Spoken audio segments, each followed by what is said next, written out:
한국 교회 역사를 이제 제가 강의하고 또 강의 들으시는데요. 주제를 처음부터 잡았습니다. 어제 경우는 문화라는 주제를 잡아서 여러 문화가 있지만은 그 중에서도 한글, 정신문화 거기에 집중해서 말씀드렸습니다. 오늘은 인재양성, 교육입니다. 교회가 인재양성에 힘쓰고 또 한국 교회가 처음부터 이 교육에 크게 힘썼다는 것, 그거를 좀 주제를 잡아서 설명을 해드리겠습니다. 이제 우리가 시골집에 가면 방을 따뜻하게 하는 게 있지 않습니까? 꿈물 때문에. 그렇듯이 사진을 좀 보고 일단 옛날에 이렇게 됐구나 하는 것을 먼저 보시겠습니다. 1901년도 서울 지도입니다. 그때 벌써 지도가 있었습니다. 1901년에. 이런 지도를 갖고 있었던 선교사가 개인이랍니다. 개인. 이번 어제 좀 말씀드렸습니다. 연동교회 첫 담임 목사님을 하십니다. 연동교회라 하면 지금도 종로가 대학로 가는 길이 있지 않습니까? 그렇듯이 이 지도가 아주 복잡하게 보여서 제가 이게 지금 빨간 펜이 없어서 좀 아쉬운데요. 하여튼 윗부분 약간 왼쪽에 보시면 이렇게 넓은 테두리가 보이십니까? 저기가 경복궁입니다. 경복궁이고 경복궁을 중심으로 해서 지금 청와대 뒷산은 무슨 산입니까? 북한산입니까? 예, 인왕산? 예, 그 경복궁 뒤편에 그 산이 인왕산이겠죠. 인왕산에서 이렇게 보면 테두리로 쫙 내려오는 게 있습니다. 저게 성곽이 그 당시 아직도 한양성이 그대로 남아있던 시대입니다. 쭉 타고 내려오다가 아래쪽에 보시면 또 역시 산이 있습니다. 그죠? 저게 무슨 산이겠습니까? 아마 제 생각에 남산인 것 같습니다. 그 당시에 목멱산이라니까 남산이고, 남산을 끼고 쭉 성곽을 따라 쭉 가시면 이 동대문 쪽으로 그래서 이렇게 서울이 400문중과에 잡히실 겁니다. 하여튼 이만한 서울입니다. 1901년도 서울 지도. 아직 이 지도에는 일제가 우리나라를 1910년부터 식민 지배를 하면서 궁전 하나를 동물원으로 만들었지 않습니까? 그게 뭡니까? 네, 창경원이죠. 그러니까 창경원 되기 이전에 공들이 그대로 남아있습니다. 창덕궁도 보이고, 이러한 이제 서울 지도가 있던 요 시절을 서울에 신식 학교가 생겼는데, 그 다음 지도 한번 보시겠습니다. 이름은 장로회 예학교입니다. 1891년. 이 학교가 나중에 발전해서 정신예학교입니다. 처음에는 정동에 설립됐다고 기록되어 있는데요. 그러다가 이 학교가 나중에 연동교회, 지금의 종로 5가에 1970년대 초반까지 정신예학교가 종로 5가 있었지 않습니까? 이제 그 이전에 처음 생겼을 때 1891년 학생들의 모습 보이십니까? 아주 어린 소녀라 할까요? 물론 다 이제 한복 입고, 그 다음에 여기에 서양 여성 두 분이 선생님입니다. 기포드라는 기포드는 결혼했던 것 같습니다. 여사라고 부르고, 그 다음에 가까이 보이는 쪽은 도티는 아직 결혼하지 않았던 것 같습니다. 도티 양이라고 소개되고 있습니다.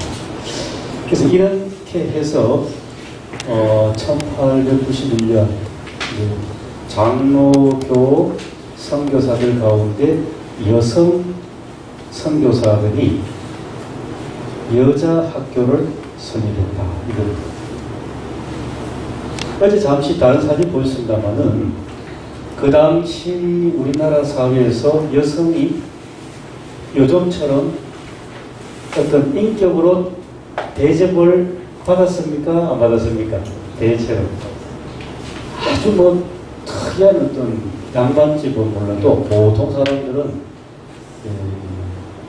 어떤 인권 혹은 인격으로 대접을 대체로 못 받았지 않습니까? 소위 말하는 삼종지도, 여성이 태어나서 쭉 자라고 그리고 성인되고 세상 떠날 때까지 삼종, 세 남자를 따라가야 한다. 어려서는 아버지를 따라야 하고, 그리고 결혼 후에는 남편을 따라야 하고, 그 다음에 나이 들어서 할머니가 되면 자식을 따라야 하고, 그런 식으로 세 남자를 따라가는 여성의 일생이었습니다. 그게 뭐겠습니까? 하나의 이제 가부장적 사회 제도를 표현하는 것이었습니다. 그렇게 해서 여성도 남성과 동등한 사람이라는 그러한 인격적인 대접은 요즘 우리 시대에 있는 일이고, 이때는 여성을 남성과 동등한 어떤 사람으로 그렇게 인격적인 대접을 하지 아니하던 때에 이게 여자 학교를 설립했다 하는 것은 굉장히 요즘 시대에도 우리에게 큰 시사점을 주는 것 같습니다. 그 다음 사진 보시겠습니다. 자, 이건 세월이 한참 흘렀습니다. 이제 경상북도 선천에서 1907년도에 세워진 학교, 아마 초등학교 같습니다. 초등학교인데, 저 사진이 있어서 이걸 제가 가져왔습니다만은, 이 학생들입니다. 학생들 보십시오. 앞줄에는 앉아있는 학생들은 나이가 아주 어리게 보입니다. 우선 보더라도. 근데 뒷줄로 가면 어떻습니까? 이건 뭐라 합니까? 망건이라 하는가? 대체로 이제 결혼한 학생들을 했습니다. 요즘처럼 학생들이 초등학교 입학하면 다 똑같은 나이가 아니고, 들쑥날쑥이 나이가 많고 적고. 그리고 이제 초등학교를 설립했는데, 이제 교회가 설립합니다. 그런 사진입니다. 그 다음 또 사진 보시겠습니다. 자, 이번에는 이제 경상북도 대구로 내려왔습니다. 대구로 내려왔는데, 이 중학교가 개교했던 때, 그때 봄입니다. 봄 때. 그래서 중학교를 개교하고, 그 다음에 학교 이름이 대성중학교입니다. 자, 이게 제가 나중에 설명 한번 드리겠습니다만은, 이 학교 설립 과정이 보면, 어쨌든 간에 초등학교가 제일 먼저 아니겠습니까? 아직 유치원 설립을 했었습니다. 그 당시 초등학교가 가장 먼저고, 그리고 초등학교를 한 6년 정도 과정 쭉 다니다가 졸업을 하니까 초등학교 고위의 단계가 학교가 또 필요하지 않겠습니까? 그래서 설립된 것이 중학교입니다. 중학교 과정입니다. 이 대구에는 지금도 개성학교가 있습니다. 개성중고등학교인데, 이 개성중학교가 1906년에 설립됐고, 그 다음에 사진이 없어서 제가 가져오지 못했습니다만, 중학교 이전에 초등학교는 학교 이름이 희도초등학교입니다. 희도초등학교인데, 지금 그 학교는 대구에 가면 종로초등학교입니다. 그 종로초등학교의 전신으로서 희도초등학교인데, 그 희도초등학교가 설립된 장소는 교회입니다. 그 교회는, 그 당시에는 교회 이름이 이 성문이 남문, 북문, 동문이 있으면 남문 안에 있는 교회다 해서 교회 이름이 남문안 교회입니다. 그 당시에 아마 1901년쯤 됐던 것입니다. 근데 지금은 그 교회가 이름이 뭐냐면 제1교회입니다. 대구 제1교회. 대구 제1교회의 전신인 남문안 예배당에서 초등학교를 설립했습니다. 교회가 학교를 설립한 겁니다. 자, 여기에서 제가 좀 부가 설명을 드리겠습니다. 어제는 제가 말씀드릴 때에 우리나라에 처음으로 선교사들이 정부가 준 비자를 받고 들어왔을 때에 정부가 허락해 준 것은 두 가지라고 했습니다. 병원을 설립하든지 아니면 학교 설립하든지. 그래서 우리는 근대 교육이라고 그렇게 생각하고 얘기하면 아, 선교사들이 학교 세워줬지 그렇게 생각하지 않습니까? 물론 맞습니다. 맞는데 세월이 조금만 지나면 한국 사람들이 스스로 학교를 세웁니다. 이 굉장히 놀라운 역사입니다. 예를 들어서 여기 사진은 없습니다만은 서울의 세문안교회, 세문안교회 본래 이름은 신문례교회입니다. 세문안교회가 1887년에 교회가 시작됐는데, 그런데 처음 이 세문안교회가 설립될 때만 해도 선교사 언더우드가 나름의 언더우드 학당이라는 학교를 시작을 했습니다. 시작을 했는데, 그렇게 학생들을 모집하는 거, 그러니까 학생을 모집하는 거, 다른 말로 리크루트 하는 게 그 당시에는 굉장히 힘들었다고 합니다. 한번 생각해 보십시오. 우선에 서양 사람들이 난데없이 들어와가지고 당신 아이들을 좀 우리가 교육시키겠어 그러면 듣도 보도 못하는 그런 이상한 사람들이 와가지고 그런 얘기하면 부모님들 누가 선뜻 자기 아이들을 보내주겠습니까? 택도 없지 않습니까? 이제 그런 분위기입니다. 그런 분위기고, 정부는 서양 문명을 받아들이는 통로로서 선교사들이 들어와서 학교 세우고 그리고 학교 교육할 때에 이제는 공자월 맹자월 사서 삼경이 아니고 서양의 물리 가르치고 화학 가르치고 생물 가르치는 게 대단히 중요하다고 생각했습니다만은 그것이 일반 백성들한테는 적어도 서울 시민들에게는 전혀 아직도 소위 말해서 씨알이 먹혀 들어가지 않았습니다. 거기다가 나쁜 소문이 퍼졌습니다. 양귀자, 서양 귀신. 서양에서 온 사람들은 다 귀신들이다. 그리고 저 귀신들이 몰래 아이를 잡아가서 아이들 간을 빼먹는다 하더라. 그런 소문들이 나돌았습니다. 그래서 서양 사람들이 어쩌다 이제 막 들어온 서양 사람들, 선교사들이 이렇게 거리 나타나는 게 보이면 키도 크지 않겠습니까? 키도 크고 또 생김새도 이상하고 눈도 새파랗고 모든 것이 다 낯설고 다르니까 다 피했습니다. 피하니까 언더우드 같은 경우는 어떻게 학생을 모았나 하면 언더우드 경우는 이렇게 됐습니다. 어제 말씀드렸습니다. 여름철만 되면 콜레라 때문에 죽어나간 사람이 많지 않습니까? 그럼 졸지에 고아가 된 아이들이 많습니다. 그래서 그 고아들 데려다가 교육을 시켰습니다. 처음에는 2살 시켰고 세월이 좀 지나니까 25명을 늘어났습니다.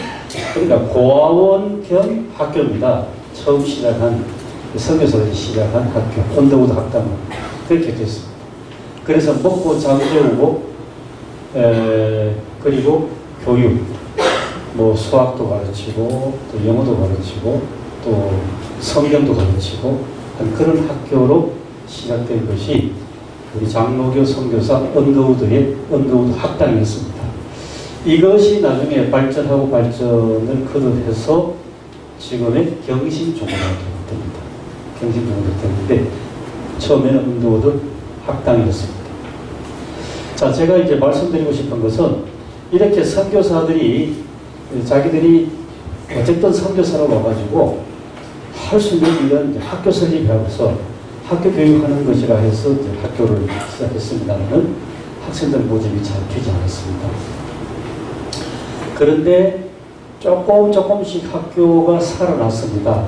살아나가지고 한 7, 8년 세월이 흘러서 정확하게 1895년이 됐습니다.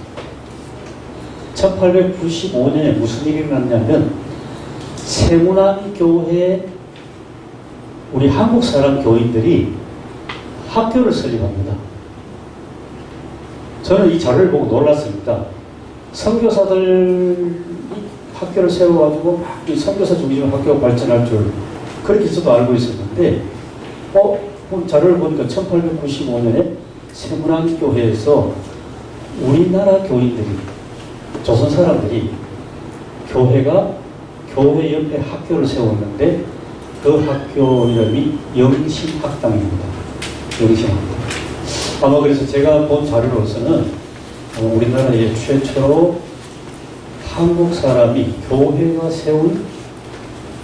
설립한 최초의 신식학교가 아닌가 그렇게 생각합니다. 일단 제가 이야기를 단순화시켜서 거기까지 말씀드립니다. 그래서 제가 이제 좀 주안점을 둔 것은 우리나라의 선교사들이 와서 그 선교사들이 이제 서양 교육을 시키는 신식학교를 세웠고 그렇게 해서 그게 미션 서클이 되고 그런 역사로만 쭉 알고 계셨는데 저도 그렇게 알고 계셨는데 알고 보니까 그게 아니라 선교사 말고 우리나라 사람들 교회가 세문안교회가 교회 곁에 학교를 세웠다. 그것입니다. 근데 여기서 하나 더 붙여서 가지를 하나 더 쳐서 말씀드리겠습니다. 우리가 지금 어쨌든 장로교회 교인들 아닙니까? 그렇죠? 장로교회 교인들입니다.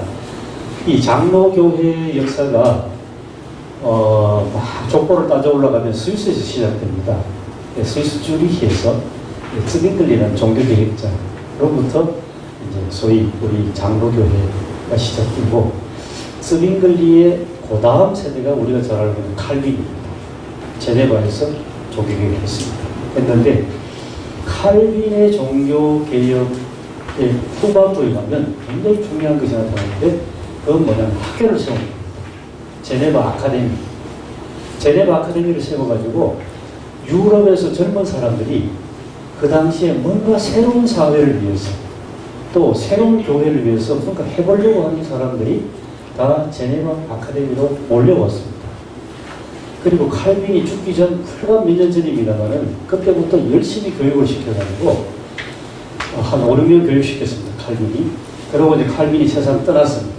세상 떠나니까 제네바 아카데미는 그대로 잘 운영되고 그리고 칼빈이 살아있을 때에 그 제네바 아카데미 와서 배웠던 젊은 사람들이 주로 프랑스로도 가고 화란으로도 가고 헝가리로도 가고 그리고 심지어 스코틀랜드 잔 막스에도 다 흩어져 가지고 그렇게 해서 이 칼빈의 장로교회가 확산되고 동시에 어떤 새로운 사회를 열망했으니까 이 장로교 중심의 새로운 사회가 확립이 됩니다. 그렇게 새로운 사회, 새로운 교회가 쭉 확산되는 과정에는 굉장히 중요한 특징이 하나 있습니다. 그건 뭐냐면 교회 곁에 뭐가 있겠습니까? 짐작하시겠습니까? 교회 곁에 학교가 있습니다. 교회 곁에 학교. 이게 장로교회의 굉장히 중요한 특징입니다. 장로교 신앙이라는 게 그렇게 보면 장로교 신앙이라는 것은 굉장히 어떤 지성적입니다.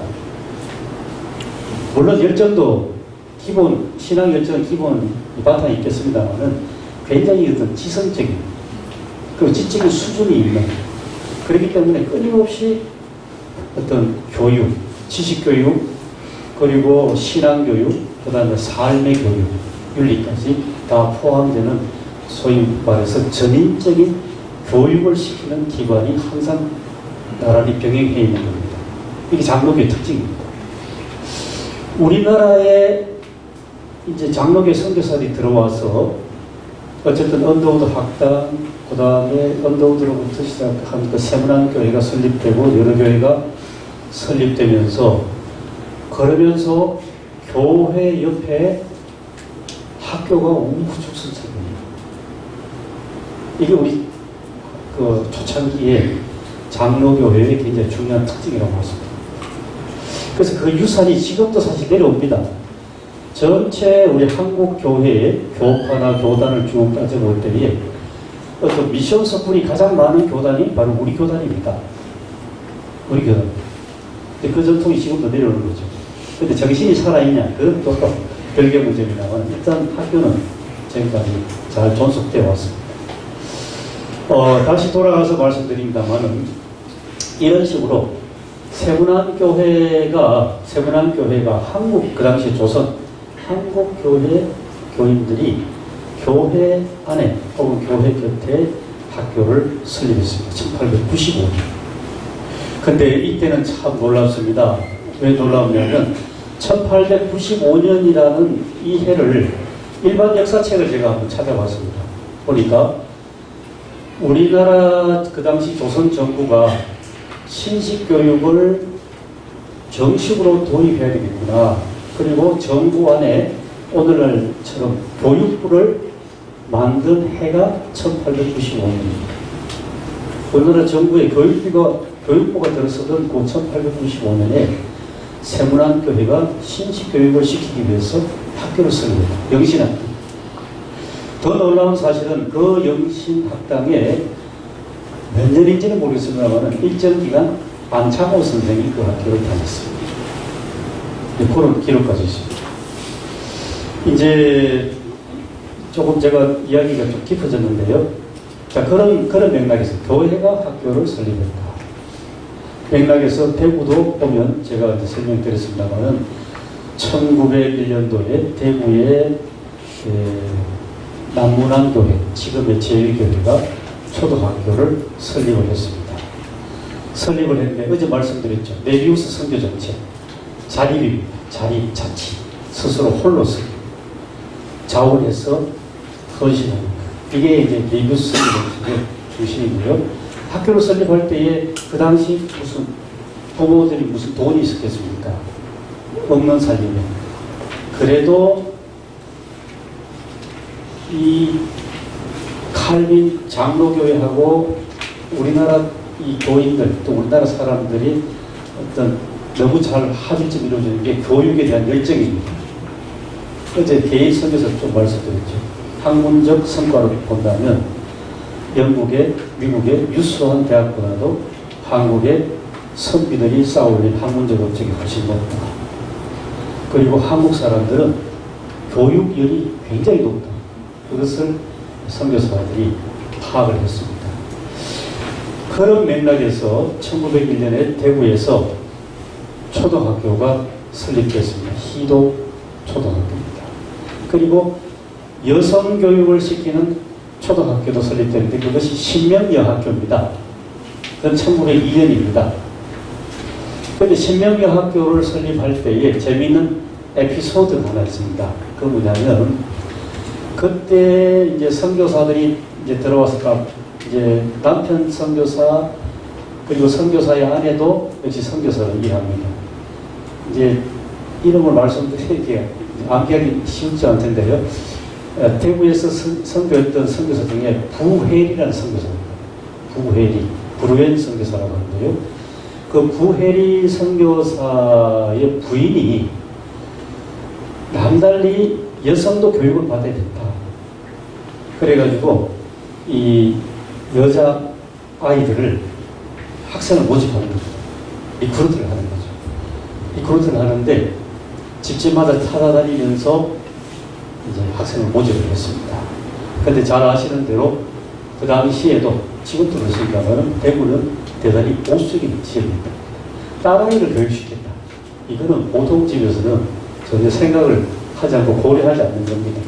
딸아이는 그냥 집에서 적당하게 살림 배우고 그 다음에 바느질 배우고 그렇게 해서 나이가 차면 10대에 결혼해서 시집가는 그것이 다지 학교 교육을 하고 불공부를 한다는 것은 그 당시 이 대구 지역에서는 다른 지역도 그렇습니다만은 전혀 고려의 대상이 안 됐습니다.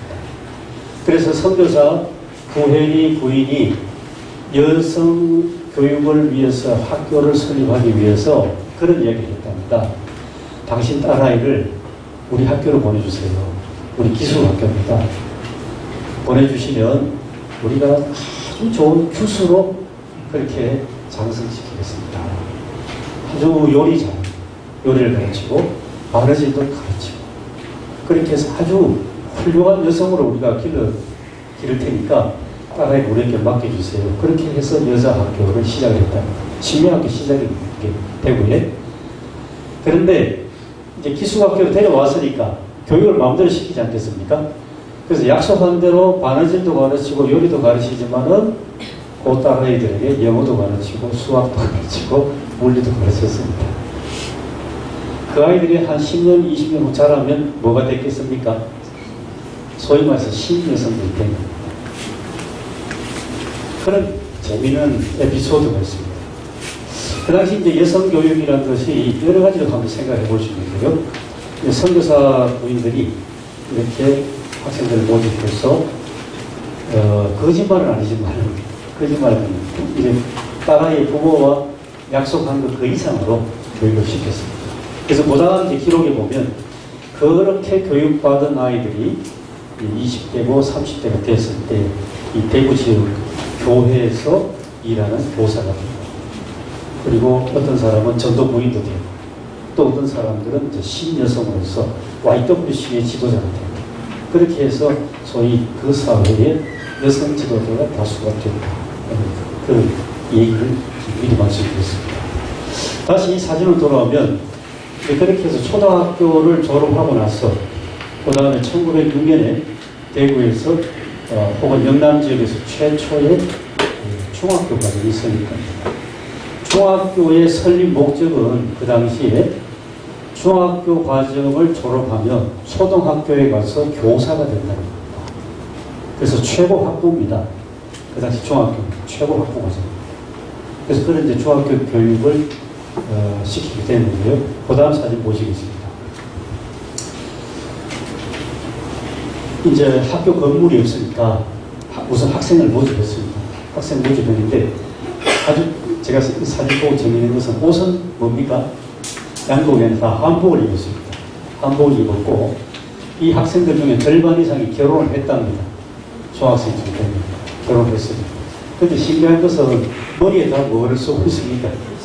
모자는 하나씩 다 쓰고 있습니다. 교복은 없는데 한복 그냥 그대로 입은 채로, 그리고 모자는 쓰고 있고, 그리고 이제 이렇게 보면 키가 들쑥날쑥하지 않습니까? 나이 어린 학생도 있고 또 나이가 많은 학생도 있고, 이게 이제 말씀드린 것처럼 남문안 예배당 남문안에서 이 개성중학교가 시작될 때에 그 기념 촬영입니다. 그 다음 사진 보시겠습니다.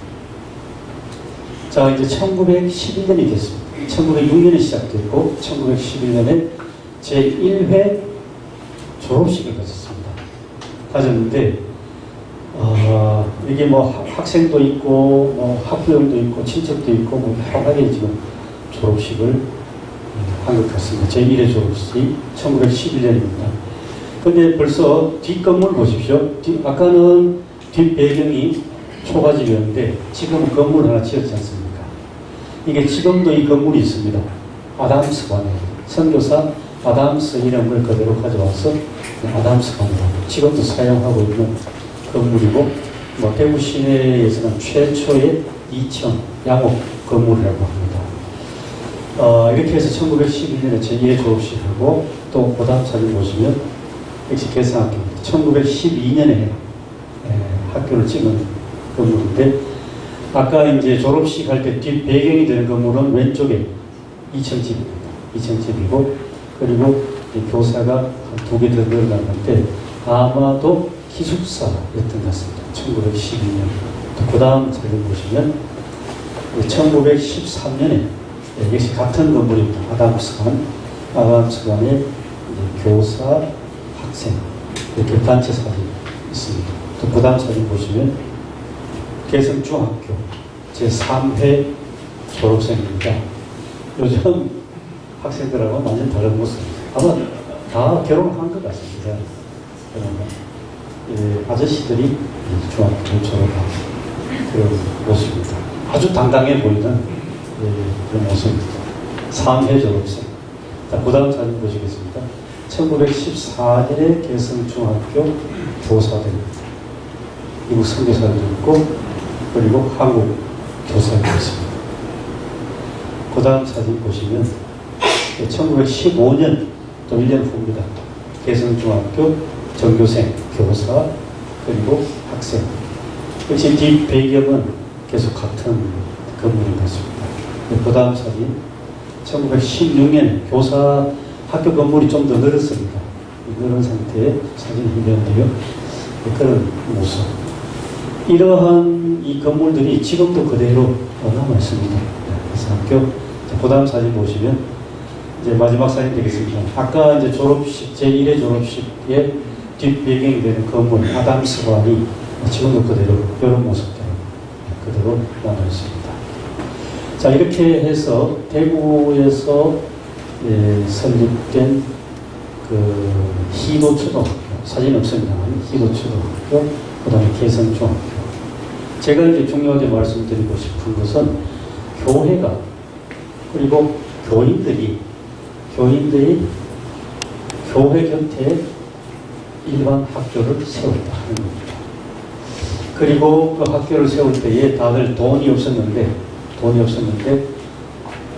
적어도 절반 이상의 재원은 한국 교인들이 스스로 그런 말씀드립니다. 기왕 말씀드린 김에 사진은 제가 못 보였습니다만은 평양에 올라가 보면 평양에는 좀 더 활발하고 좀 더 다양한 학교가 설립이 됩니다. 우선에 평양에도 이제 삼숭이라고 하지 않습니까? 삼숭, 숭이, 숭덕, 숭인. 그 다음에 대학은 숭신. 그 숭자가 뭐죠? 숭자. 어떤 높은 정신을 가진 그런 학교, 숭자 그런 학교들이 설립되는데, 이 학교들이 다 평양에 있는 한국교회 교인들이 학교들을 설립을 하는 겁니다. 그런데 여기에 숭이는 벌써 남자 학교입니까? 여자 학교입니까? 여성 학교가 있고, 제가 지금 기억이 정확하지 않아가지고 여기다가 한 몇 개 더 붙이면 장애인 학교를 세웁니다. 이 자료 보고 저도 깜짝 놀랐습니다. 학교 이름 맹학교입니다. 맹학교인데 맹은 무슨 맹자입니까? 그 앞에 보면 시각장애인을 위한 학교를 평양에 벌써 세웠습니다. 그래서 제가 한번 궁금해서 가만히 생각해 봤습니다. 왜 하필이면 시각장애인입니까? 생각해 보니까 혼자 이제 추측하게 되었습니다. 뭐냐면 평양에서 처음에 이제 장로님으로 있다가 목사님이 되신 분이 길선주 목사입니다. 장대현교회 담임 목사님인데, 길선주 목사님이 앞이 잘 안 보이십니다. 완전 매기는 아니지만은 거의 이 사람을 의지해서 다닐 정도로 길선주 목사님이 시각장애인이었습니다.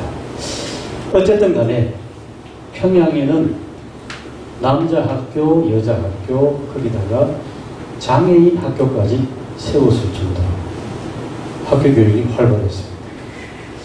그러면 그 정신도 보이지 않습니까? 그냥 단순히 어떤 학교를 세워서 지식 교육을 시키겠다 이게 아니고, 그래서 이제 시각장애인까지 생각하니까 이 사람에 대한 깊은 사랑, 그리고 생명에 대한 존중심, 이런 것까지 포함된 어떤 신앙정신이 함께 보입니다. 그 다음 사진 보시겠습니다. 그 다음은 이제 부산으로 가보겠습니다. 신목사님께서 부산 사람 제가 알기 때문에 이제 부산 사진을 좀 가져와봤습니다. 1892년에 부산 항구입니다. 부산 항구. 부산을 눈여겨보셔야 됩니다. 왜냐하면 그 당시에 비행기가 없던 시절에 우리나라에 오는 모든 외국인들은 부산을 거쳐야 됩니다. 왜? 부산 세관에서 정식 비자를 발급하게 되었습니다. 거기서 건강검진합니다. 부산에서 건강검진해서 건강이 좀 시원찮으면 다시 돌려보냅니다. 조선에 입국하지 못합니다. 그렇기 때문에 조선에 오는 모든 외국인들은 다 일단 부산에 들려서, 선교사들도 마찬가지입니다. 부산에 들려서 입국 심사를 하고 합격증을 받은 후에 조선의 내륙으로 들어갑니다. 들어가는데 그 다음 행선지는 다 지금의 인천인 제물포로 가겠죠. 그러니까 부산 항구, 그 당시에 부산 항구였습니다. 그 다음 보시겠습니다. 이제 부산 진입니다. 혹시 부산에 대해서 아시는 분들은 지금도 부산 진 교회가 있지 않습니까? 부산 진 교회 조금 들어가면 일신병원 있지 않습니까? 부산진교회, 일신병원, 이제 그런 어떤 교회와 병원이 설립되기 전에 이제 옛날 그 모습 부산진입니다. 지금은 부산진교회, 거기까지 옛날에 바닷물이 들어왔다는데 지금은 이제 육지가 됐죠. 매립을 해가지고 육지가 됐는데, 매립하기 전에 부산진 모습입니다. 예, 그 다음 사진 보시면요. 부산 선교사들. 부산에 온 선교사들은 미국 선교사들이 아니고 호주에서 파송됐습니다. 1890년에 데이비스라는 선교사가 파송이 돼서 이제 어느 정도 훈련받고 선교사역을 시작하려고 하는데 그만 세상 떠나버렸습니다. 데이비스. 세상 떠난 그 충격과 슬픔. 근데 이것이 다시 선교 열정을 불러일으켰습니다. 그래가지고 이 호주에서 선교사들이 파송되는데 제가 보기에 특이한 점은 여성 선교사들입니다. 여성 선교사들이 1893년에 이렇게 가옥을 구입해서 보십시오. 사진 희미합니다만 가장 중앙에 있는 여성으로 보입니까? 예, 호주 선교사. 이름이 누군지는 모르겠습니다만은 이제 한국 사람 남자도 있고 왼쪽에서 두 번째는 기모노를 입고 있는 걸 봐서는 일본 사람입니다. 일본 사람들도 그 당시에 거주지에 있었습니다. 이런 1893년에 여성 선교사들이 중심이 돼가지고 이렇게 집을 구하고 있을 때에 한국 사람들이 찾아왔던 것 같습니다. 1893년. 그 다음 보시겠습니다. 이게 중요합니다. 호주에서 온 여성 선교사들은 처음에 착수하는 이 고아들을 돌봤습니다. 어떤 고아들인지 제가 자세히는 모르겠습니다. 그런데 고아들을 돌보는 사역부터 시작합니다. 이 고아를 돌보는 사역들이 나중에 학교로 발전되는데요. 일단 이 고아 중에 한 사람이겠죠. 이 선교사들이 고아를 돌보고 자기 자녀로 양육하는 이런 사역을 시작합니다. 그 다음 사진 보시면요. 이제 이게 커지니까 고아들을 이렇게 모아서 이제 집에서 양육하는 고아원 사역이 시작이 됐습니다.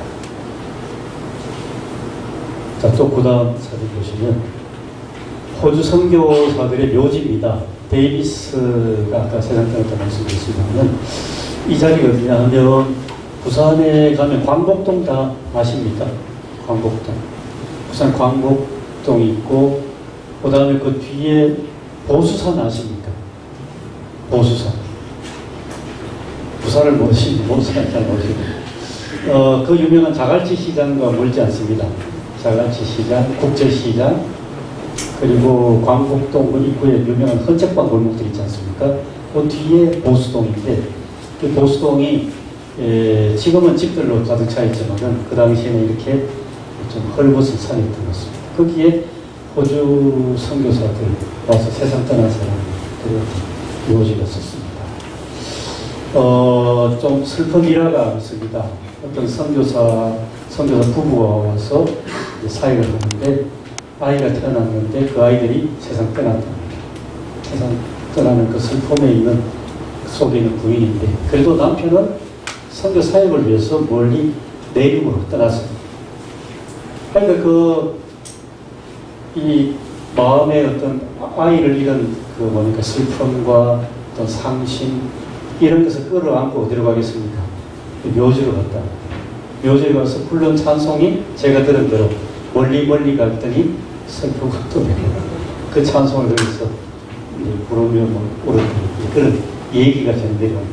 부산의 철양교에 가시면 그 얘기가 전해드립니다. 그 다음 사진 보시겠습니다. 자, 이렇게 해서 고아원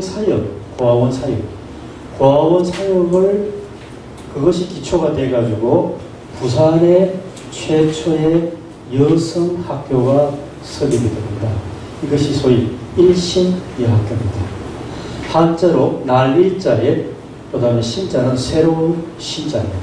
날로 새롭다는 거죠. 날로 새롭다.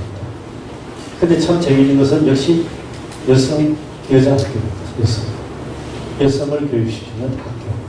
그런데 이 학교가 고아원 사역에서 출발하고, 그리고 왜 여성이냐 하는 것을 생각해보면, 그 당시 우리나라 사회상 아까 말씀드린 것처럼 남존여비, 그리고 가부장적 그런 사회 현실 속에서 고아가 된 여자아이들을 돌보고 또 그 아이들을 교육시켜서 뭔가 인재를 양성하는 그런 사역이 부산에서 시작이 됐던 그런 내용들입니다. 일신여 굉장히 이제 많은 학생들이 그런 학교입니다. 예, 그 다음 사진 아마 이게 마지막으로 싶고요. 이게 이제 일신여학교, 지금은 더 이상 일신여학교가 아닙니다. 부산에 가면 부산진 교회가 있고, 부산진 교회 골목 하나 사이에 두고 이 건물이 지금도 있습니다. 있고, 혹시 관심 있는 분들은 부산 가시면 부산역에서 멀지 않습니다. 멀지 않은데 가시면 지금 박물관이 되어 있습니다. 부산적 교회 역사 박물관이 되어 있는데 지금 이 건물 그대로입니다. 이 건물 그대로 있으니까 일신여학교 자리에 있습니다. 지금은 박물관입니다. 여기까지가 이제 교육에 관한 거고요. 그 다음 사진을 제가 그냥 제 관심이 있어서 몇 개 더 봤는데 좀 더 보겠습니다. 예, 부산의 첫 세례장. 이런 사진이 있습니다. 부산에서 첫 세례받은 심상현 1894년. 범상치 않습니다. 이렇게 두루마기 있고 머리에 또 이렇게 양반들이 쓴 거 보니까, 그리고 가족 사진 다시 보여요. 1894년에 첫 세례, 부산 지역 첫 세례장. 그 다음 사진 보시면 이제 부산에 호주 선교사, 호주 장로교 파송 여성 선교사들하고, 그리고 전도 부인들입니다. 전도 부인들을 조금 말씀드리면요. 그 당시 우리나라 사회는 어떤 남녀 7세 어떻게 됩니까? 부동성. 남녀 7세 부동성이니까 예배당에 가도 중간에 휘장이 있든지 아니면 아예 건물 자체를 기역자로 지었습니다. 그래서 예배실도 남자가 들어가는 곳, 여성들. 어떻게 보면 목욕탕과 똑같습니다. 남탕, 여탕 하듯이 이렇게 남성이 들어가는 장소, 여성이 들어가는 공간, 이렇게 나누어진 것이 초창기의 기독교 교회 모습입니다. 그러니까 여성을 전도해야 되겠는데 남성이 곁에 가지를 못하지 않습니까? 그 여성의 전도는 여성이 해야 됩니다. 그래가지고 선교사들이 이 신앙 좋은 여성들을 기초 훈련을 시켰습니다. 우선은 성경 교육, 짧은 기간, 짧으면 한 달, 길면 한 석 달 정도. 그렇게 기초 훈련을 시켜서 이제 이 여성들로 하여금 가가호호 신방해서 여성들은 그 집 안방까지 들어갈 수 있으니까 안방에 들어가서 여성들에게 안방 전도를 하는 그런 사역을 한 사람들이 전도 부인들이 있다. 이 전도 부인들이 나중에 교회에 오면 전도사님들이 되겠죠. 이렇게 최초의 전도 부인들을 이 모습을 한번 보십시오. 마치 수녀님들처럼 머리에 하얀 옷을 쓰시고 옷은 한복 입었고, 그리고 손에 옆구리에 끼고 있는 것은 성경인 것입니다. 전도 부인들의 모습입니다. 이런 모습들은 적어도 아마 1910년대쯤 나타나는 그런 모습들입니다. 그래도 이름들이 남아 있습니다. 왼쪽부터 백차영, 그 다음에 선교사 무어, 그 다음에 진유식, 그 다음 분은 이름이 남기지 않고 마지막에는 브라운, 이렇게 이름이 남겨졌습니다. 그 다음 사진 보시겠습니다. 이 사진이 참 재미있어서 가져와 봤습니다. 1906년도 부산에 온 호주 출신 여성 선교사들이 한글 공부를 서당 선생님한테 글 공부를 하는 그런 모습입니다. 이 사진이 마지막인 것 같은데 맞지? 예. 자, 이렇게 해서 그 당시 분위기를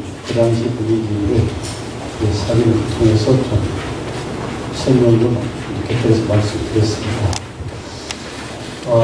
아버지 좀 쉬었다가 하는 것 같습니다. 어제처럼 그렇게 할까요?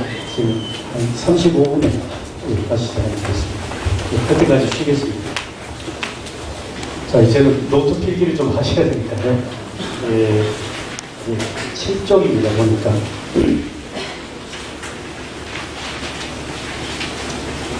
7쪽에 서양 근대 문물 도입과 선교사의 의료사업, 교육사업. 있는데, 제가 먼저 좀 말씀드리고 싶은 것은, 그 당시 19세기 말에 우리나라 정부, 조선 정부겠죠. 조선 정부는 우리가 서양 문물을 받아들여야 된다. 이거 받아들여서 우리가 변화해야지. 그렇지 않으면 자칫하면 우리가 개화되지 못한 어떤 미개한 그런 나라로 추락할 수 있다. 그런 위기감을 느꼈습니다. 근데 일반 백성들은 요즘처럼 뭐 신문을 본다든지 뭐 어떤 정보화된 사회 아닙니까? 깜깜하지 않겠습니까? 잘 몰랐습니다. 어떻게 보면 이 국제사회가 어떻게 움직이는지 전혀 잘 모르는 거죠. 이제 그런 현실입니다. 전체적으로. 그런 현실 속에서 이 사람들이, 대중들이, 아하, 우리가 서양 문물을 받아들여야 되겠구나 하는 큰 사건이 한 번 일어납니다. 그 사건이 뭐냐 하면, 특별히 서북 지역에서 아주 뭡니까, 참혹하게 일어났던 전쟁이었습니다. 전쟁. 그것은, 일본하고 중국 청나라하고 전쟁을, 소위 말 잘 아시죠? 청일전쟁. 1894년 청일전쟁이 일어났을 때에 특별히 평양에서 시가전이 벌어졌답니다. 일본군하고 중국군 사이에서. 그렇게 굉장히 참혹한 전쟁이 진행됐고, 근데 전쟁의 결과는 모두에게 충격적이었습니다. 평소에 우리가 얕잡아 보는 저 외놈들이 저 어마어마한 큰 나라 중국을 이겼다는 거죠. 요즘하고 얼른 비교해보시겠습니까? 최근 며칠 전에 우리나라에 온 시진핑이 했던 이야기들 생각해보세요. 일본에 대해서 굉장히 공격적 이야기 했지 않습니까? 과거 임진왜란이 일어났을 때에 우리 중국 명나라 군사들하고 조선군이 합세해서 일본과 싸웠다. 그런 이야기죠. 그렇지 않습니까? 근데 이제 그거는 요즘 이야기고, 1894년에 그 당시 우리나라 사람들의 세계관은 중국 중심 아니겠습니까? 중국 옆에 붙어 있는 한반도, 우리 형님의 나라. 그렇게 생각합니다. 그 형님의 나라를 일본이 깨버렸다는 거죠. 충격받았습니다. 젊은 사람 충격 먹은 거죠. 그러고 나서 이제 분석했던 것 같습니다. 저게 뭐냐. 그래서 분석해서 알고 보니까 일본이 서양 문명을 받아들여서 강대국이 됐구나. 명치유신을 비로소 하게 됐습니다. 1894년도 전쟁. 그래서 우리나라 사람들이 서양 문물과 서양 문명에 대해서 새롭게 인식하게 된 중요한 계기가 곧 청일전쟁입니다. 이렇게 역사적으로 평가하고 있습니다. 그 이후로 변화가 있습니다. 어떤 변화냐면, 한국 조선 사람들이 서양 문물을 알고 배우기 위해서 가까이 어디로 가야 되겠습니까? 서양 사람들한테 가야 되지 않습니까? 서양 사람들은 당장의 선교사들입니다. 그래서 교회로 많이 몰려왔습니다. 가장 대표적인 도시가 평양입니다. 그래서 평양이 1894년 청일전쟁 겪고 나서 그 이후부터 평양의 교회가 크게 부흥되기 시작했습니다. 그런데 그렇게 보면 교회에 나오는 동기가 순수한 신앙 동기만 볼 수 없죠. 서양을 좀 알기 위해서, 서양을 배우기 위해서 교회 나오는 사람들이 적지 않다. 이렇게 이해할 수 있겠습니다. 그래서 서양 문물 도입, 일본 주제입니다. 서양 근대 문물 도입은 처음부터 뭐 우리가 좋다고 뭐 서양 것이 좋다 하고 이렇게 받아들인 게 아니고 처음에는 잘 몰랐고 백화적이었는데 청일전쟁이 계기가 돼가지고 이 대중들이 서양 문물을 받아들인 그런 중요한 전환기가 됐습니다. 그 다음에 8쪽 가셨어요. 교회 기독교 학교 설립. 아까 말씀드렸습니다. 처음에는 선교사들이 이 땅에 들어와서 배제 학당도 세우고 이화 학당도 세우고 언더우드 학당 세웠지만은 한국 교회들이 세문안교 한국 교회들이 1895년 영신 학당을 세웠다. 이건 참 중요한 것입니다. 그러고 나서 그 다음에 이제 서울에 지금 종로 연동교회 주목하시면 되겠습니다. 연동교회 주목하시면 아까 보셨던 장로회 여학교가 이제 정신여학교 그리고 언더우드 학당이 약간 좀 비실비실하다가 그냥 중학교 그랬습니다. 중학교 하다가 그 중학교가 경신중학교로 이렇게 발전해 나갑니다. 이게 장로교 중요한 미션 스쿨이 되었습니다. 그리고 아까 말씀드린 것처럼 부산에서는 여자교육 일신여학교, 대구에서는 기도초등학교 이런 식으로 전국에서 교회가 학교를 설립합니다.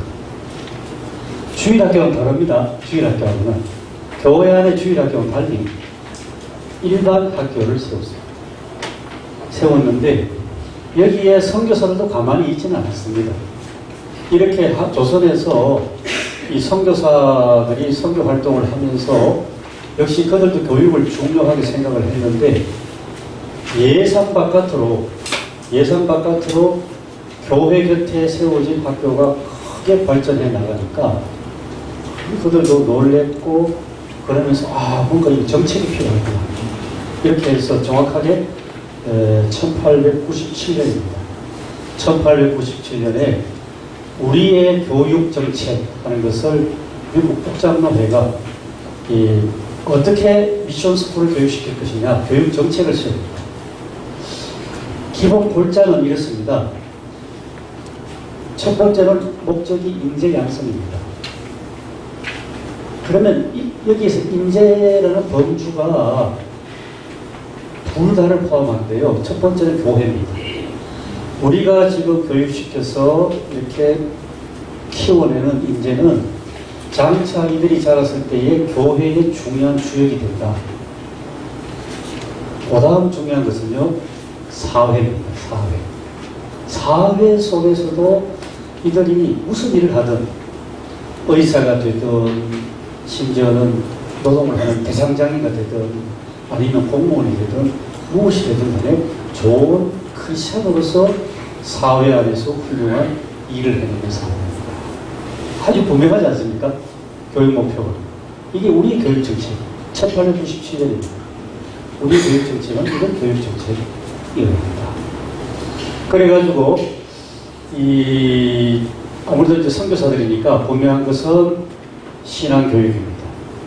신앙교육이고 그렇기 때문에 이제 채플이 있고 그 다음에 성경교육이 있고 그리고 커리큘럼을 보면 물론 신식교육이니까 영어도 가르치고 수학도 가르치고 물리, 화학, 그 다음에 위생, 자연과학을 가르칩니다. 저것이 자연과학, 사회과학을 가르치고 그러면서 재미있는 것은 한문도 가르칩니다. 한문 교육도 가르칩니다. 신식교육이지만은 그 신식교육의 서양교육만 가르치지 않고 우리 전통도 상당히 소중히 커리큘럼 속에 담아내는 그런 교육을 시켰습니다.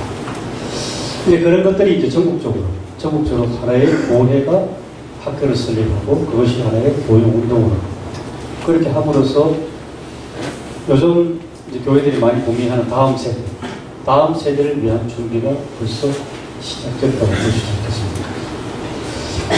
그런 과정에서 평양에서는 어마어마한 일이 벌어집니다. 초등학교, 중학교, 그 다음에 5년, 4년, 5년이 되면 대학 설립이라고 합니다. 대학 설립. 우리가 대학까지 세워야 된다.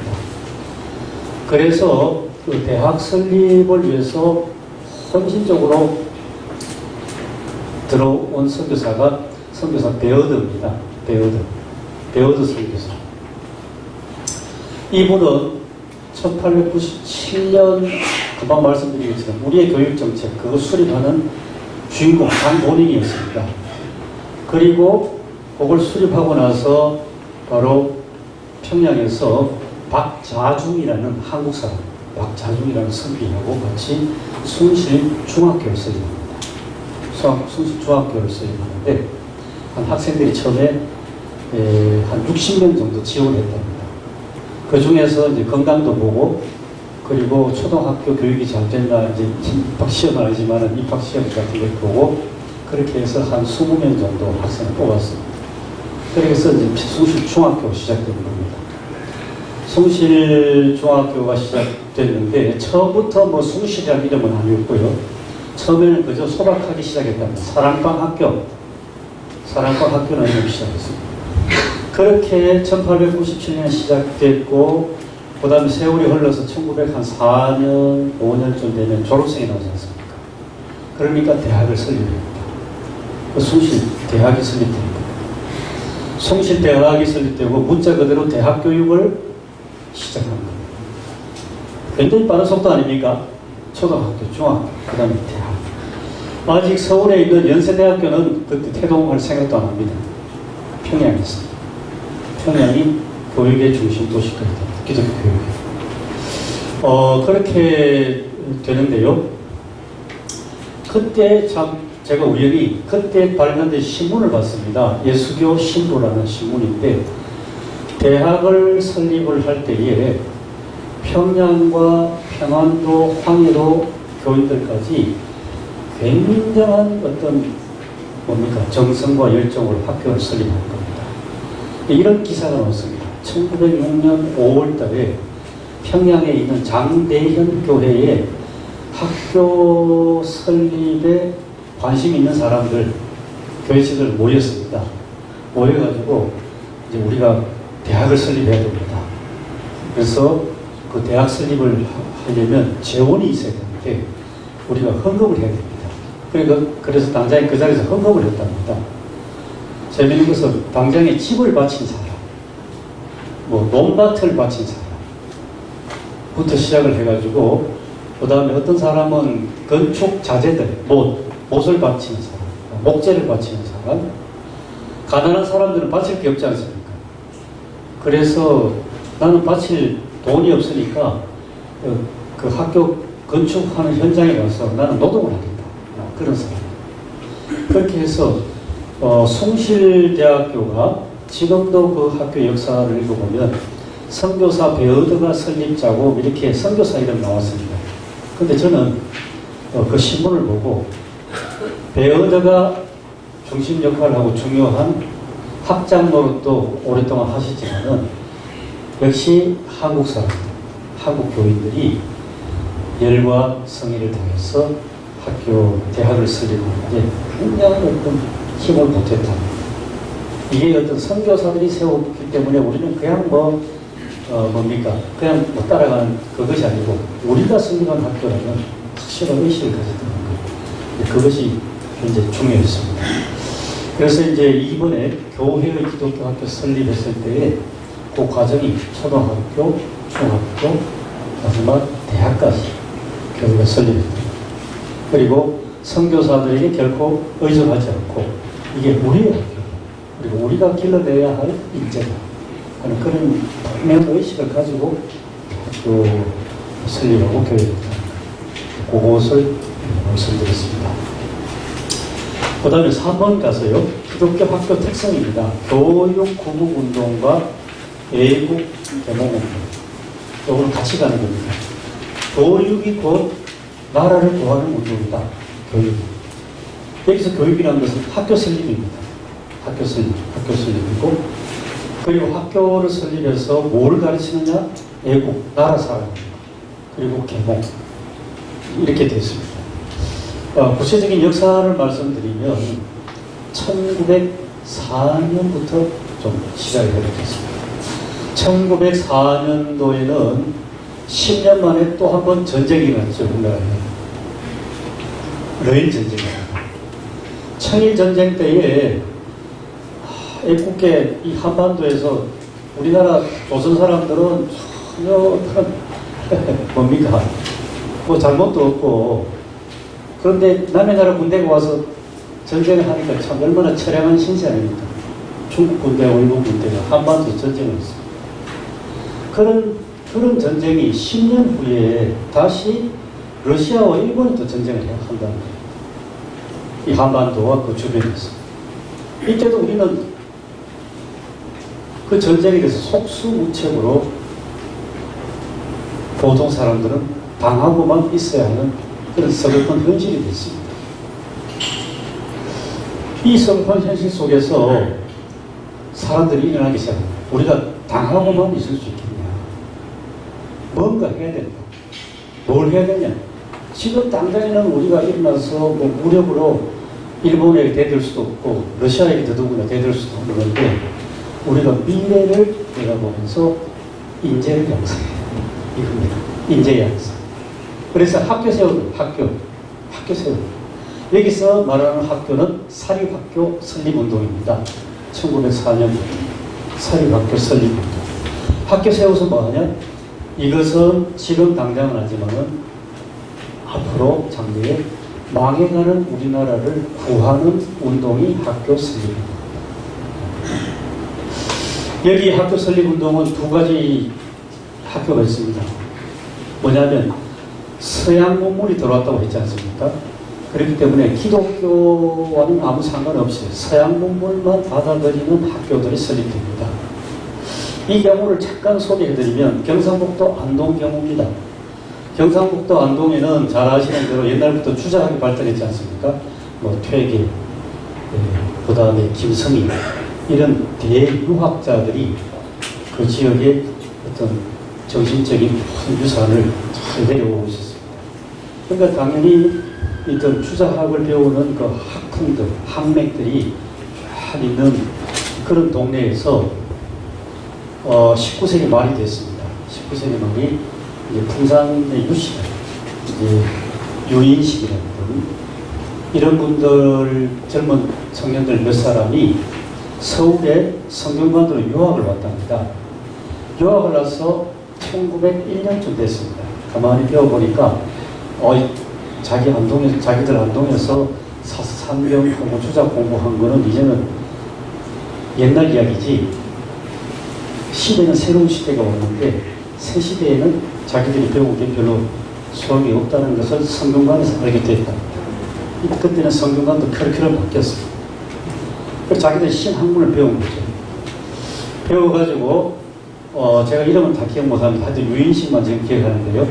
유인식과 몇몇 사람들이 성균관에서 유학을 하고 1904년인가 5년경에 다시 고향으로 돌아갔습니다. 돌아갔는데 자기 집안은 대대로 유학자 집안, 선비 집안. 그래서 자기 아버지에게 신식학교를 좀 세우겠습니다. 그렇게 요청을 했습니다. 턱도 없습니다. 완전히 이제 거절당했죠. 그래도 끈질기게 신식학교를 세워야 됩니다 하고 계속 졸랐습니다. 그렇게 해서 나중에 유인식은 부자지간에 정을 끊어버렸습니다. 그 정도로 학교를 결국 세웁니다. 1907년에 안동 지역의 최초의 신식학교가 세워졌는데 그 이름이 협동학교입니다. 협동학교. 7개 마을에서 서로 협력해서 신식학교를 세웠습니다. 세워가지고 당연히 뭘 가르치겠습니까? 이제는 한문 교육 중심이 아니고 이제는 서양 문물을 가르치는 그런 신식학교입니다. 그러니까 그 지역에 갈등이 일어났습니다. 아무래도 보수적인 그룹이 있지 않겠습니까? 근본주의적인 보수적인 그룹은 신식학교 설립을 반대하는 것 같아요. 그래서 신식학교를 막 습격을 해가지고 학교를 불태우고 하는 그런 사건들입니다. 그럼에도 불구하고 신식학교 설립운동이 조금씩 일어나는데 재미있는 것은 진성 이시 집안입니다. 퇴계 후손들. 퇴계 후손들이 이 퇴계 집안 사람들이 참 재미있었더라. 그때는 1908년, 1909년입니다. 우리나라가 1907년에 군대가 해산되지 않습니까? 해산되고 나라가 거의 망해간다는 것을 이 안동에 있는 진성 이시 집안들이 알아챘습니다. 알아채고 일본이 우리나라를 먹을 거다. 그런데 어떻게 하면 좋겠냐. 놀랍게도 일본이 우리나라를 식민 지배하게 되면 먼저 토지 분쟁이 날 걸 알았어요. 토지 분쟁. 지금의 이제 청량산 다 아시죠? 안동에. 그럼 청량산이 있습니다. 청량산을 그 퇴계 후손들은 오가산이라고 부르습니다. 우리 마오자. 그러니까 청량산을 우리 집안 산이라 이제 그런 뜻으로 불렀던 겁니다. 그 말이 뭐냐면 청량산을 중심으로 해서 그 일대의 모든 토지, 논밭은 다 진성이시 집안 소유랍니다. 방대한 갖고 있었죠. 그런데 그 진성이시 집안이 1908년, 9년도에 신식학교를 세웠는데 어떤 학교를 세웠냐면 청량학교를 세웁니다. 청량학교를 세워서 자기 집안 젊은 인재들을 그 학교에 보내서 청량기술을 배우게 했습니다. 청량기술을 배우게 했는데 분명한 목적이 있죠. 그건 뭐냐면 나중에 일본이 우리나라를 식민 지배하게 될 때에 그때에 토지에 대한 분쟁이 일어났을 때에 그때를 위해서 지금 젊은 사람들을 교육시키는 겁니다. 그러고 나니까 청량학교만 세워서는 이 신식학교 교육이 좀 모자란다고 생각했습니다.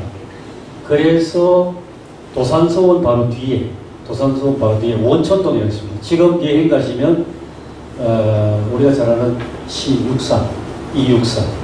이육사가 퇴계 후손이거든요. 14대 손입니다.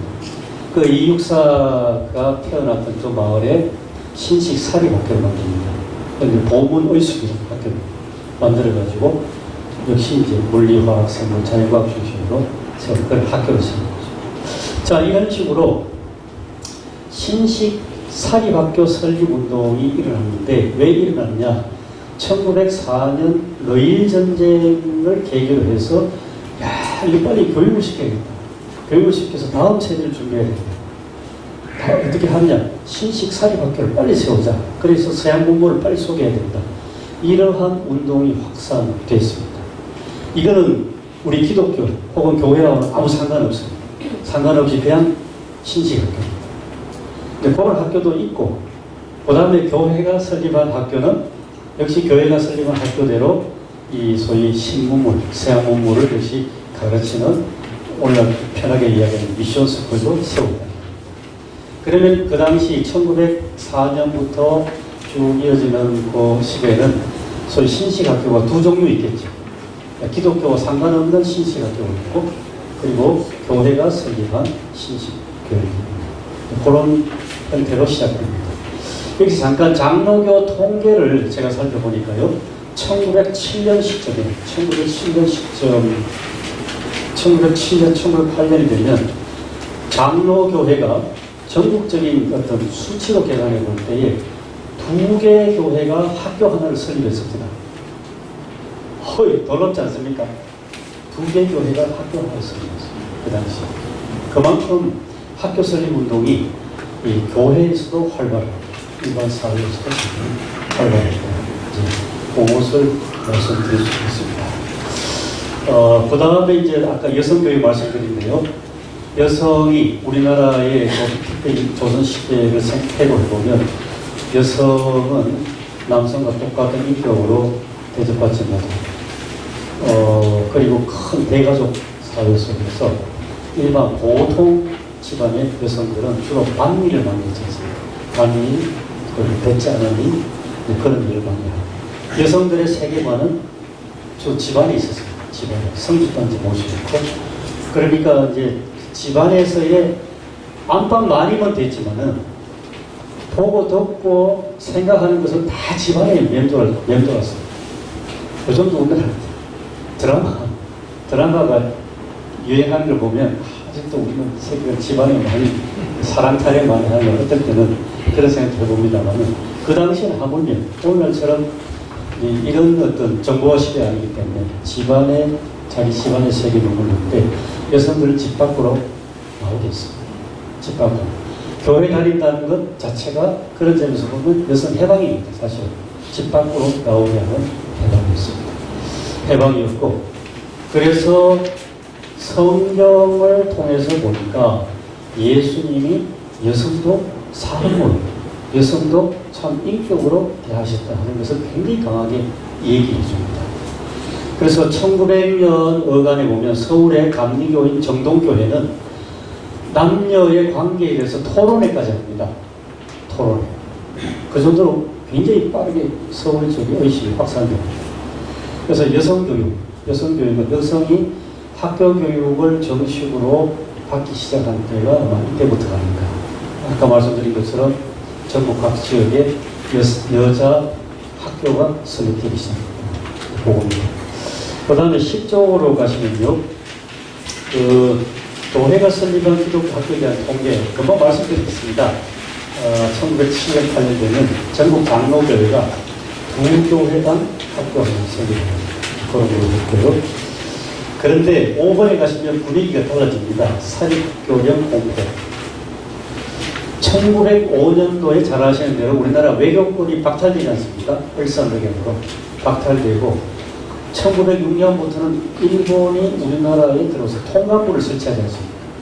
통감부를 설치해서 정부 안에서 굉장히 내정 간섭을 하기 시작합니다. 내정 간섭을 시작하는데, 그러면서 1908년 되면 사립학교령을 공포를 합니다. 공포를 해서 뭘 하는가 하면, 이때까지 굉장히 활발하게 막 불이 붙은 사립학교 설립운동, 우리나라에 사립학교 설립운동에 쐐기를 줍니다. 그런 거예요. 그래서 그 일본 통감부가 딱 앉아가지고 여기에서 학교의 폐지까지 자유롭게 결정하는 권한을 가지는 것이 사립학교령 되었습니다. 그래서 1908년부터는 완전히 분위기가 달라집니다. 이때부터. 일제 식민 지배는 아직 시작 안 됐습니다만 그 이제 식민 지배 당하는 그쪽으로 가면서 사립학교를 더 이상 설립하기도 힘들고, 그리고 이미 있는 사립학교도 굉장히 많이 폐교당하고, 그리고 특별히 교재 선택이 일일이 다 간섭하고 그런 시대가 1908년부터입니다. 그래서 이제 하물며 1910년 우리 한일 강제병합 이후부터는 1910년, 11년, 12년부터는 폐교된 학교가 굉장히 많이 그런 현상들이 벌어집니다. 어려움 속에서, 굉장히 어려운 가운데서 학교를 유지해야 되는 그런 상황이 일제시대 내내 있었습니다. 자, 이것이 이제 오늘 중요한 인재 양성에 부담되는 부분이고요. 교회주의 학교. 이걸 간단하게 제가 이제 좀 설명해 드리겠습니다. 교회주의 학교는 좀 장르가 다릅니다. 장르가 다른데, 우선의 주일학교 역사를 좀 이렇게 소개해 드리고 싶습니다. 옛날에는 100년 전에는 교회에 오면 예배를 먼저 드리는 것이 아니고 성경 공부를 먼저 했답니다. 요즘 이제 공과 공부죠. 작년 공과 공부 있지 않습니까? 성경 공부를 먼저 하고 그 다음 예배를 드렸습니다. 이게 이제 주일학교의 하나의 모태가 되겠습니다. 이때 성경 공부 모일 때는 요즘처럼 뭐 사람이 많아서 공부를 하는 것이 아니고 그냥 모이는 대로입니다. 또 예배당도 뭐 초가집 한번 생각해 보시면 되겠습니다. 초가집 같은 허름한 데서 이제 모였으니까 따로 뭐 교육관도 없고 또 뭐 교육시키는 공간도 없습니다. 그저 예배 드리는 공간이 성경 공간입니다. 이렇게 해서 주일날 예배당에 오면 뭐 하냐? 가장 먼저 성경 공부 먼저 하고 그 다음에 예배. 이런 형태의 주일학교가 시작됐습니다. 근데 오늘날 우리가 교회학교 하면 이제 어린이들만 모이는 혹은 중고등부, 청년부까지 모이는 교회학교를 생각하지 않습니까? 그런 교회학교는 언제 시작했냐? 장로교는 감리교보다 좀 늦었습니다. 장로교는 1907년입니다. 1907년에 우리가 지금 알고 있는 주일학교가 시작됐습니다. 시작된 곳은 서울의 연동교회, 그리고 전주의 서문교회, 그런 교회들이 먼저 시작됐습니다. 그런데 재밌는 것은 이 주일학교를 시작한 그 연동교회 역사를 보면 교회에서, 당회에서 결정해서 혹은 목사님이 정해서 주일학교 합시다 이게 아니었습니다. 그건 집사님이 시작했습니다. 집사님, 김종상이라는 집사님이 계십니다. 김종상 집사님이, 그분이 그 당시에 서울에 설립된 외국어 학교, 영어 전문 학교를 졸업하셨답니다. 그 당시에 이제 인텔이겠죠. 이제 그런 집사님이신데, 우리가 어린이날 하면 소파 방정환 선생님 먼저 생각하지 않습니까? 근데 교회의 방정환 선생님 생각하시는 분이 있습니다. 이 김종상 집사님이 어린이들을 위해서 어린이들만 따로 모이는 예배를 시작해야 되겠다. 이래가지고 주일날 낮에 12시라고 들었습니다. 그때 아이들만 따로 모아서 예배를 드렸답니다. 근데 교회는 달가워하지 않았답니다. 교회는 반영한 것이 아니고 오히려 하지 말라고 했는데 이 김종상 집사님이 본인이 시작했습니다. 이렇게 해서 그게 잘 되어나가고 그렇게 해서 주일학교가 잘 되니까 서울의 뚝성, 그 당시에 뚝성 교회가 있었는데 뚝성 교회도 주일학교였습니다. 이런 식으로 주일학교가 확산된 것이 한국교회 지금의 교회학교의 출발이었습니다. 1907년에 시작됐습니다. 그렇게 하다가 이것이 잘 발전되니까 하나만 더 소개해드리겠습니다. 여름 성경학교. 여름 성경학교가 1923년부터 시작되는데 이것은 전국적으로 확산되는 시작됐습니다. 역시 연동교회가 앞장서고 전국교회들이 여름 성경학교를 했는데요. 대략 며칠쯤 했다고 짐작되십니까? 여름 성경학교. 한 달. 여름 방학 내내. 여기에 특별히 기여한 학교가 있는데 이화 여자전문학교. 기독교 학교 아니겠습니까? 이화 여자전문학교. 전국으로 돌면서 봉사한 거죠. 봉사했는데 여기에 교과 과정을 살펴보면 이 지금의 여름 성경학교 프로그램하고 전혀 좀 달랐습니다. 물론 성경학교니까 성경을 가르치지만은 그 당시만 해도 학교를 못 다니는 아이들이 대부분이었답니다. 그러니까 성경도 가르치면서 학교 교육을 잘 시켰답니다. 거기서 국어도 가르치고 산수도 가르치고 사회도 가르치고 위생, 계목 다 가르쳤습니다. 한 달 정도 집중 교육을 했다고 합니다. 특별히 중요한 것은 엄마들입니다. 어머니들이 대체로 글을 모르지 않겠습니까? 1920년대에 글을 모르니까 야학을 설립했습니다. 야학을 설립해서 글을 모르는 주부들, 부인들을 한글 교육을 시켰습니다. 그렇게 해서 한 달 정도 되면 한글을 떼지 않겠습니까? 그럼 교회는 중요한 목적이 있습니다. 한국 교회는, 특별히 한국 장로교회는 성경 기독교거든요. 성경 기독교. 성경 공부 중심으로 이제 이 교회를 발전해 왔는데, 한글을 잘 읽어야 성경을 읽을 수 있습니다. 그래서 교회의 중요한 목적은 왜 한글 교육이냐? 그것은 성경을 잘 읽기 위해서 한글 교육입니다. 그것이 주일학교의 발전 과정이고, 그래도 시간이 가지면 하나만 소개해드린 것은 우리나라의 주일학교는 처음부터 글로벌했습니다. 글로벌. 1907년에 주일학교가 연동교에서 시작했다고 말씀드렸지 않습니까?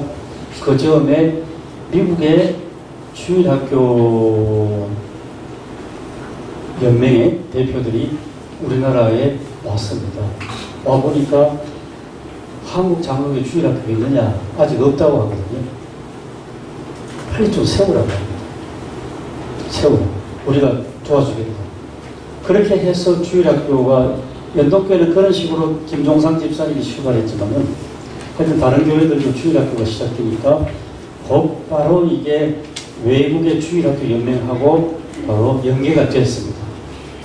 주일학교, 세계 주일학교 협의회죠. 그래가지고 우리가 잘 아는 뭐 윤치호라든지 이런 분들이 세계주일학교연맹 국제회의에 참석하고 하는 그런 소위 에큐메니컬하고 글로벌한 그런 일들이 벌어집니다. 더 재미있는 것은 교재입니다. 주일학교 교재. 미국 주일학교가 교재로 사용하지 않습니까? 2014년도 미국 주일학교 교재가 이제 나와서 쭉 됩니다. 그럼 발간되자마자 그것이 우리말로 번역이 됩니다.